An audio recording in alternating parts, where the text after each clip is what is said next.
These are 3 true babysitting horror stories that will keep you up at night.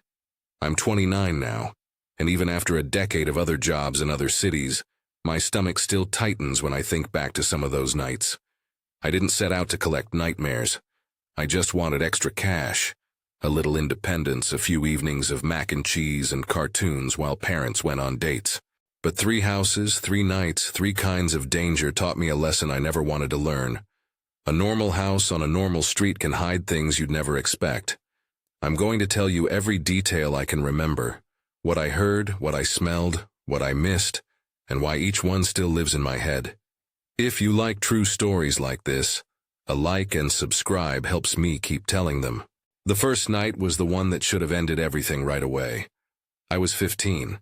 My parents knew Mark and Diane through work. They were family friends who trusted me enough to hire me for my first paid babysitting job. Their son, Charlie, was 5. Bright, sticky-fingered, obsessed with a battered red remote control car. Mark and Diane were dressed up for an anniversary dinner and left me a list of rules the way every first-time babysitter gets a list. Lock the deadbolt. Lock the lower lock. Don't let Charlie out past the front yard.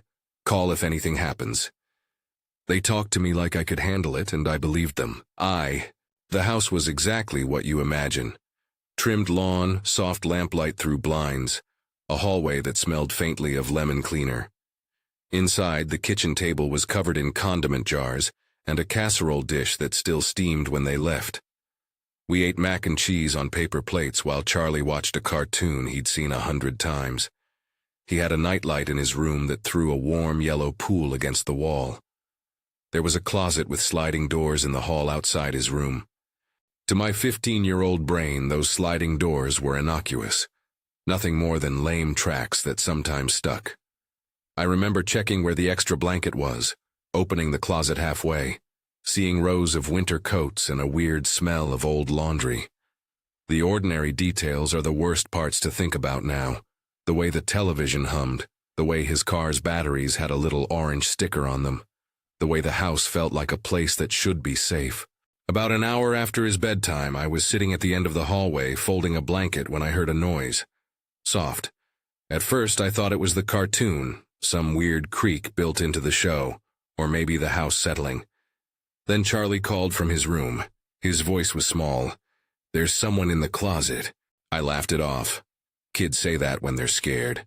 The list in my head was full of what I was supposed to do. Comfort him, check the closet, reassure him. I remember crouching down at his doorway and asking his permission to look. He nodded, wide-eyed, clutching the blanket. The closet door was a hair ajar when I stood up to look. I pushed it gently and listened. Scratching, a box moving. I told myself it was a coat shifting, a hanger catching. I told myself all the usual comforting things you tell yourself when fear is more imagination than fact. I opened the doors a little further. Nothing obvious. A shoe on the floor, a pair of boots, a coat sleeve. I called softly, "Hello? Is anyone there?" It felt ridiculous in the empty hallway. Charlie said he heard it again. This time he said he could see someone crouched down. I pinched my arm, hard, the kind of thing teenagers do to prove to themselves they're awake. Still nothing but the smell of damp fabric and dryer sheets. I closed the closet and left the door slightly open, telling Charlie I'd check again in a minute. I went back to the couch and turned up the TV volume a notch, something mundane to push the weird down. My hands trembled a little and I pretended it was cold. 15 is old enough to be in charge, young enough to believe you have to prove you can be in charge. Minutes later, Charlie started crying. Not the small protest of a child at bedtime, but full throat, clipped sobbing. I ran down the hall and the closet door was open, not just a crack, open. The light in his room cast a long shadow across the hallway. I stepped forward and there was a shape hunched behind a laundry hamper, 2 white circles like eyes reflecting the light. I remember how stupid that sounds, but that's what I could see. The whites of eyes, a face low to the ground, a hand flattened against the floor. My brain did what brains are built to do. It moved faster than fear. I grabbed Charlie, grabbed his blanket, and ran to the guest room at the end of the hall where the parents had told me to hide in case of anything really wrong. I slammed the door, shoved the deadbolt into place, and then realized with cold clarity that I had no idea if I had actually latched the top deadbolt on the front door. I fumbled for the phone and called 911 with hands that felt numb. I cried into the receiver. I told the operator everything I could, and then I told the officer, who eventually arrived, the same story. The police walked through the house with flashlights, the blue and red lights painting the living room in slices. They checked the closet and the hamper. The front door was unlocked. The top deadbolt, the one Mark had specifically told me to lock, was not engaged. I had missed it. The intruder had already gone. The officers canvassed the neighborhood, took my statement, made the standard promises. What they couldn't give me was an answer to the quiet voice in my head that kept asking what would have happened if I'd been 5 years older and cockier. What if I'd stayed in the hallway a second longer? What if I hadn't checked the closet again? I remember Mark saying later quietly that he was grateful I'd done the right thing by getting Charlie out. Diane looked at me with something that hovered between gratitude and accusation, and I felt both. I was so relieved that nothing worse had happened that I couldn't let myself be angry. Afterwards, though, the what-ifs stacked up like a loose staircase in my chest. The lesson was awful and basic. Locks matter. A child's voice matters. I left that night with Charlie in my arms and my hands smelling faintly of detergent and fear. That should have ended my babysitting life right there. Should have closed the door on the whole thing. But it didn't. At 17, I thought I knew something about people. I thought a few close calls would make me more careful, not terrified. AJ was 14 in the house I'm about to describe. Quiet, a loner, the kind of kid who kept to himself and let other kids go. I had babysat him a couple of times before, and it had been easy. Dinner, homework, lights out. This time his mother asked me to stay the night because she had a work emergency. It felt like a routine favor. I accepted. We spent the evening watching the same movie 3 times because AJ had the habit of rewinding in the middle of a joke. He ate cereal dry from the box and shrugged off my attempts to make conversation. He was polite enough to be unnerving. He didn't talk much about school or friends, and his eyes tracked across the room in a way that felt deliberate. By midnight he had gone to bed, and I had my phone on the nightstand ready, as always, to be audible. I woke in the small hours to the sensation of being watched. Houses have a sound at night that's oddly like being observed. The pipe in the wall, the sleep sound breath of a child, the refrigerator hum. I told myself to breathe. I told myself not to be dramatic. Then there was a shadow at the foot of my bed. First I thought it was the moonlight. Then it moved. I sat up slowly because I wanted to buy time for my brain to catch up to my body. The silhouette at the foot of the bed was small and hunched in a way that didn't match AJ's regular posture. He stood there with his hands behind his back like a kid at church. I asked him quietly what he was doing. He didn't answer. I swung my feet to the floor and he stepped forward. For a second everything was cinematic.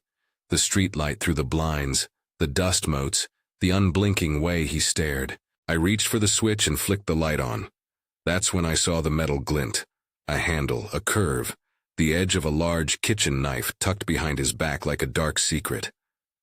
My throat closed. I tried to keep my voice calm because I thought that being calm would keep him calm. The word knife was absurdly small in my brain. I told him to put it down. He moved fast, unexpectedly, like a reaction rather than a decision. He bolted out of the room and down the stairs. I grabbed my phone, dialed his mother, and my voice shook so badly she could hear it through the other line. She started to cry, then called out to someone who came over immediately. Her ex-husband, an imposing man who lived close by. He arrived seconds later, breathless and furious, and AJ was nowhere to be seen. I locked my door and waited on the porch until the man told me it was safe to go. I left that night and never babysat for AJ's family again. The image of a child at the foot of my bed with something meant to hurt hidden behind him, intended for who knows what, stuck to the inside of my skull. There was no explanation given to me. AJ's mom and her ex-husband took over parenting in a way that felt like emergency surgery. Swift, decisive, awkward. I felt guilty, exposed, and profoundly relieved all at once. That relief was edged with a realization that safe is fragile, that even kids you think you know can surprise you in dangerous ways. If you think those two are the worst I've got, wait until you hear the last one. This one left a scar on the family more than on me, because it was my own sister's house, and it involved my niece and nephew. I was 21 and the kids were 6 and 9, Emma and Lucas. This wasn't a job for strangers, it was family time. I was comfortable in a way I shouldn't have been. Their rooms were just across a narrow hall from each other. Emma's room had glow-in-the-dark stars on the ceiling and a stuffed unicorn in the corner. Lucas had action figures lined up like a small plastic army. We read 2 books, sang a terrible song about brushing teeth, tucked them in and left on the door a sliver of light in the hallway. They were both asleep, or so I thought, when I started to hear the first odd thing. Emma, from her room, said quietly as if to someone, "Everything is fine." I was folding laundry in the living room and I paused because I hadn't gone to her room since tucking her. I walked down the hall and checked the doorway. The door was open and the nightlight made a crescent on the floor. The bed was empty. I went to Lucas's door to check. He said the same thing later that night. She was here. She said everything was fine. I hadn't been there. The house felt like a set where the actors had left traces of their presence. Small things were in the wrong places. The kids' claims were around the same time, but from different rooms, and I felt my chest begin to tighten in a way I hadn't felt since I was 15. I took a kitchen knife from the drawer, because it was the longest, heaviest thing that might pass for protection. Not because I thought I could fight anyone with it, but because it gave me the illusion of holding something. I walked very quietly down the hall and up the stairs to the balcony that overlooked Emma's room from above, a little loft that the house had as a goofy architectural touch. From the balcony, you could peer down into the bedrooms. The sight that met me was something from a nightmare and a movie at once. A very tall, very wrong man standing in Emma's room. He was lanky in a way that made the clothes hang off him like a shallow costume. His head tilted at an angle that didn't look natural. He peered out over the railing and made a little peekaboo motion with his hands, like a twisted adult playing with a child. He looked up at me and his voice came out as a sing-song whisper. He said something that I will never forget because of its casualness. "Everything is fine." Just like Emma had reported. No rush, no panic, just that little phrase delivered like a line in a show. I don't remember the seconds that followed in any coherent order, only the sensation of time condensing. I grabbed Emma and Lucas. I bundled them into socks only, because the idea of buttons and shoes felt like an extra minute I didn't have. I dashed across to the neighbor's house 2 doors down, the same one whose porch light always smelled faintly of cigarette smoke and lemon cleaner. They took us in without hesitation, wrapping the kids in blankets. I called 911 and watched from the neighbor's window as the man walked out of the house past the driveway, like someone leaving their own living room after finishing a phone call. He just walked down the street. The police took their time in a way that felt interminable. They took statements, put tape across the doorway. My sister arrived and drove the kids to her parents' house. They installed cameras the next week, little black eyes on the corners of rooms, an army of watching glass. The house was never the same. The kids were never the same. My sister slept with a lamp on for months. She replaced the locks and added motion sensors, and then added more cameras. The paranoia that settled in was slow and hungry. It chewed at things like trust and sleep. Looking back on those nights, 3 things not together for me. First, normalcy is not a safety guarantee. All 3 houses were ordinary. All 3 had mundane white noise, dishwashers, televisions, central heating, and places where someone could hide. That ordinariness lulls you. Second, small sensory details matter. Locks left undone, a closet slightly ajar, the smell of damp fabric, a child's exact phrase. Those are the breadcrumbs of danger if you pay attention. Third, children will tell you things with an authority we often discount because they're children. When Charlie whispered about a person in the closet, when Emma muttered that phrase, those were not fanciful bedtime imaginings. They were warning bells. I don't tell these stories to make anyone paranoid. I tell them because I want the people who watch and the kids who babysit to be a little more prepared than I was. I never babysat again, not because I was physically harmed, but because those nights changed me. I began to look at houses differently. I watched for every lock. I told parents to set alarm codes and practice a plan. I started assuming the worst in small ways that made me safer, and yes, probably a little more anxious. If there's anything practical you take from these 3 nights, let it be simple and actionable.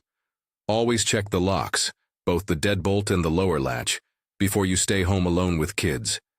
Don't ignore a child's report. See it as information, not imagination. Pre-program emergency numbers into your phone and make sure your phone is charged and within reach. Know the layout of the house. Where are the exits? Which neighbor is closest and would take in your kids if you had to leave in a hurry? What doors have visibility from windows? Have a clear agreement with parents about how to handle visitors and what to do if something seems off. Consider leaving a porch light on and learning where any internal alarm codes are. If you ever feel unsafe, call 911 early rather than waiting to be sure something bad has happened. Those nights taught me another quieter lesson. You don't have to be brave to do the right thing. Sometimes the right thing is to call for help, to move children to safety, to let the adults who should handle this do their job. Don't let guilt about not doing enough keep you from taking the next sensible step to protect a child. And there's this, the thing that keeps tugging at me when the house is quiet and my own locks are latched.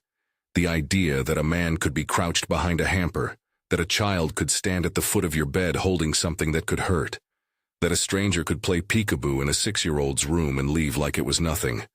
These aren't stories I tell to frighten you for fun.